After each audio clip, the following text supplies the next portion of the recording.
मौजूद है। डीएम के सांसद में को लेकर जानकारी है कि वो भी चाय पार्टी में शामिल है, तो वहीं विपक्ष ने स्पीकर की चाय पार्टी का बहिष्कार किया है। लेकिन डीएम के सांसद भी चाय पार्टी में शामिल है, जबकि विपक्ष ने स्पीकर की चाय पार्टी का बहिष्कार किया है। तो आप जानते हैं कि टी पार्टी के लिए सभी को बुलाया जाता है, लेकिन यहाँ पर विपक्ष ने बहिष्कार कर दिया टी पार्टी का। अब ऐसे में ओम बिरला के चैम्बर में चाय पार्टी चल रही है। पीएम नरेंद्र मोदी, अमित शाह, राजनाथ सिंह और कई जो एनडीए सांसद हैं वो इस चाय पार्टी में मौजूद हैं, ये जानकारी मिल रही है। तो वहीं डीएम के सांसद भी चाय पार्टी में शामिल हुए हैं, जबकि विपक्ष ने स्पीकर की चाय पार्टी का बहिष्कार किया है। तो एक तरफ आपने देखा मॉनसून सत्र किस तरीके से हंगामे की भेंट चढ़ा, विपक्ष की तरफ से जमकर हो हंगामा किया गया। सदन की जो कार्यवाही होनी चाहिए थी वो ज़्यादा से ज़्यादा प्रोडक्टिव होनी चाहिए थी, काम होना चाहिए था, लेकिन ऐसा हुआ नहीं। और उसके बाद लोकसभा स्पीकर ओम बिरला ने चाय पार्टी पर सभी को बुलाया, लेकिन विपक्ष ने इस चाय पार्टी का बहिष्कार किया।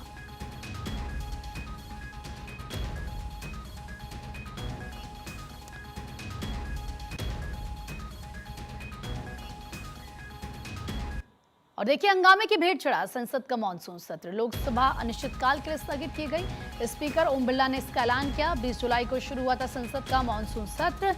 राज्यसभा की कार्यवाही भी अनिश्चितकाल के लिए स्थगित की गई है। तो राज्यसभा और लोकसभा की कार्यवाही अनिश्चितकाल के लिए स्थगित की गई है। लोकसभा में आपने स्पीकर ओम बिरला को सुना था जब उन्होंने ऐलान किया था।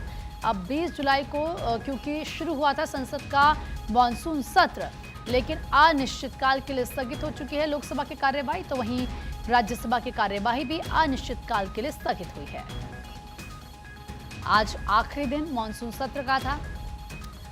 अब ऐसे में ये उम्मीद की जा रही थी कि शायद ज्यादा काम हो, पर हुआ नहीं ऐसा।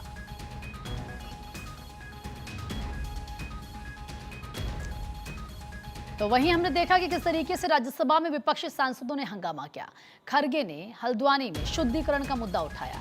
हल्द्वानी में मेरा अपमान किया गया, खरगे की तरफ से कहा गया। खरगे ने की एफआईआर दर्ज करने की मांग।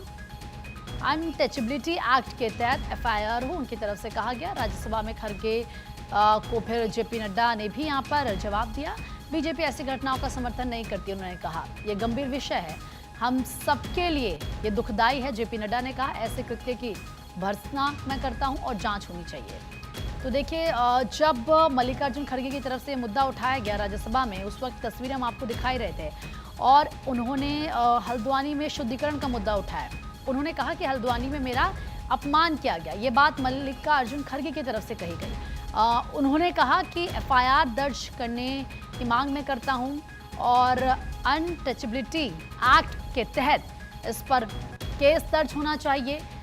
तो वहीं जेपी नड्डा ने इस पर जवाब दिया। ये कहा कि बीजेपी भी ऐसी घटनाओं का समर्थन नहीं करती है। ये मुद्दा, ये विषय गंभीर है और ये हम सब के लिए दुखदायी है। आपकी जो सेंटीमेंट्स हैं वही मेरे भी सेंटीमेंट्स हैं इस पर। मैं सिर्फ नड्डा साहब के नड्डा साहब की बात नहीं है। मैं किसी के बारे में बोलना नहीं चाहता। अगर वहां पर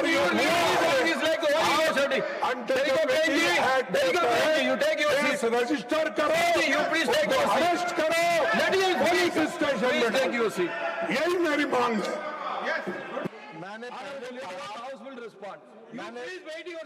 मैंने पहले कहा कि BJP does not subscribe to such activities, number 1। Number 2, ये हम सब के लिए खेद का विषय है, देश के लिए भी खेद का विषय है।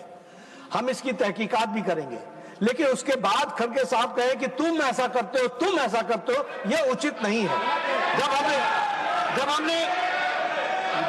जब हमने कहा कि we do not subscribe,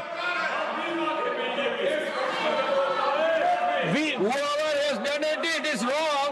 Whoever has done it, it is wrong. How do I know that we all are? No, you take your seat, please. Let me explain. Let me explain on behalf of every member of this house. Let me explain my feeling. Now don't.